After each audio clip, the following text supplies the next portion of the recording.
The Dallas Cowboys welcome the Miami Dolphins into AT&T Stadium for a friendly scrimmage. The 2-0 Dallas Cowboys are looking to go 3-0 against what is probably the worst team of all time, the 0-2 Miami Dolphins. The Cowboys are favored by 21.5 points over the Dolphins. The Dolphins are in a rebuilding mode and are trading every good player they have. Robert Quinn returns from a 2-game suspension to take on his former team. Will Quinn end up sacking Fitzpatrick? Speaking of Fitzpatrick, could we see the emergence of Josh Rosen by any realm of the imagination? For the Cowboys, the main objective is to come out of this game injury-free while winning by 40 points. Will a Cowboys player have a career day against the Miami Dolphins? Will the Cowboys defense get back into dominant shape? Will Dak Prescott even play the second half? And does Ezekiel Elliott even need to suit up for this game? Find out on the next episode of TGK TV.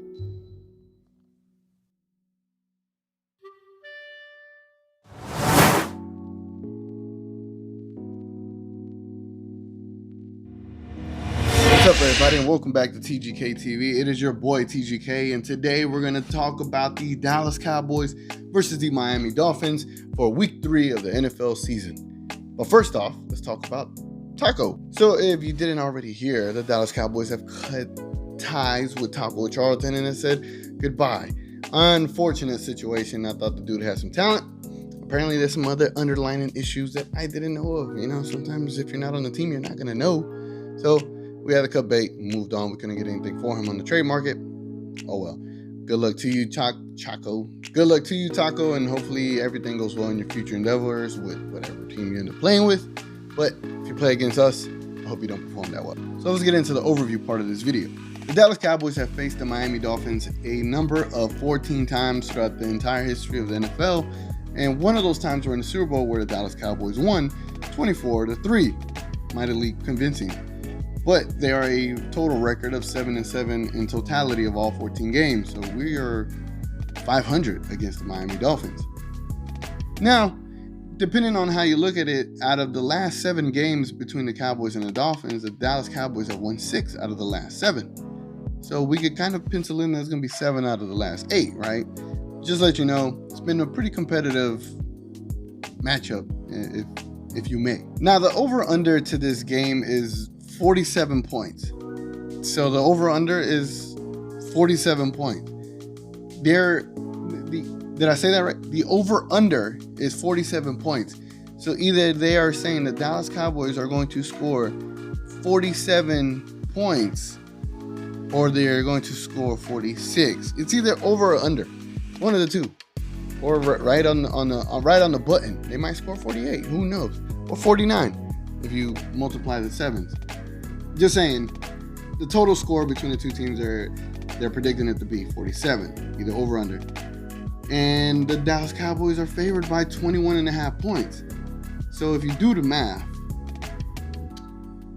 they're probably thinking that this is a 30-something to low 5-7 number type of score. Don't fall for it.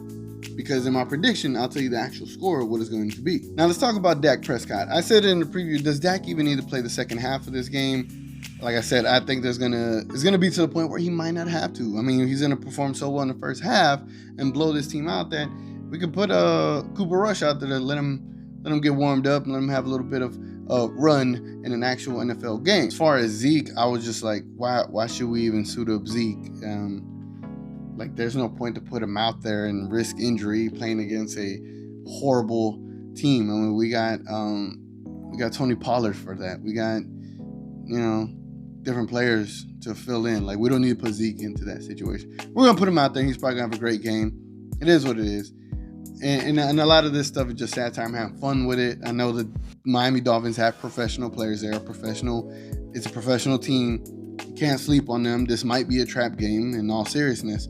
But when you look at it, this team isn't one team to feel that they're going to take any team or opponent lightly. They're super focused, from the outside looking in, and you can tell with the leadership with Dak Prescott brings, and the defensive side with DeMarcus Lawrence, that this team is going to be locked in, and they're not going to take any team lightly. So I'm very confident in being able to say that. So with that being said, do we have to play Zeke?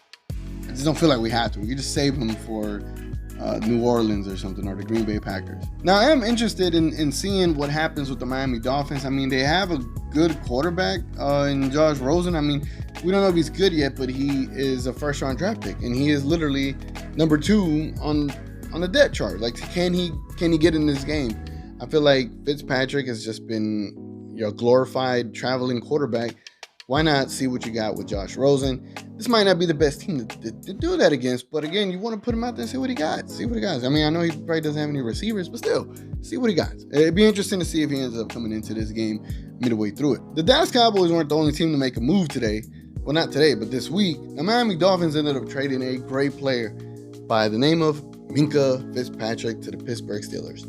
Knowing that the Pittsburgh Steelers draft pick is probably going to be a top 5, it is a horrible decision to trade a number 1 for Minkah, even though he was an 11th spot in the first round. So to me, whenever I said we might look into trading for Minkah, it's because I'm assuming that we're going to win a Super Bowl and we're going to have the last pick in the first round, and it's apples and oranges, or I don't know. I just don't see that the last pick in the first round is equivalent to the 11th spot in the first round, and I think it would have made sense to do that, however y'all look at it.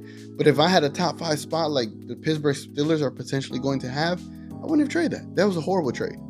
Put it like that. Put it into perspective. At least we are not the Pittsburgh Steelers. And then lastly, over this overview, before I get into the prediction, I want to talk about Robert Quinn. He's officially coming back, and that is why we let go of Taco. Robert Quinn, will he get a sack? I feel like this is against your old team. You got to get a sack or 2, and it'll be interesting to see how he plays. We want to see how he plays. Does he play well coming back from a broken hand? Is there going to be any limitations to that hand and to his speed? How does he pop off of the screen? Obviously, we're going to dissect it. I'll be in the game in the stadium watching, and then I'll be able to report to you from a post-game perspective inside of there, and I can tell you what I saw in live vision. Now, let's get into this prediction. So my prediction is that although the spread is 47 points, I know the easy way to look at it is that we're going to blow this team out of the water. For some reason, I feel like it's sort of a semi-trap game that doesn't end up in a loss. It's just a trap game that we don't blow them out to the expectations that everyone else thinks we will blow them out to. But I do think we will cover the 21.5 for sure. Yeah, I do think we will cover the 21.5. So here's my score prediction. I feel like the Cowboys will be pretty consistent within the first 2 quarters and then just cruise in the second half. And the Cowboys will end up winning 31-9. So the Miami Dolphins will probably get 3 field goals off because the defense is going to be playing a lot better this time. And hopefully they just hold them to 3 field goals and no touchdowns. And the Cowboys will have 28 points by the end of the third quarter, and then at that point you just get 1 more field goal in the fourth, and then you call it a day. So my prediction is the Dallas Cowboys 31, the Miami Dolphins 9, and the Dallas Cowboys go on to be 3-0 going into next week's matchup against the New Orleans Saints. Anyway, guys, let me know what you think of my prediction, what you think of this overview, what you think of the intro. Let me know how you feel about everything that you've seen in this video. I'll be commenting and engaging with everybody in the comments. And it's been your boy TGK, and I'm going to catch y'all on the next one.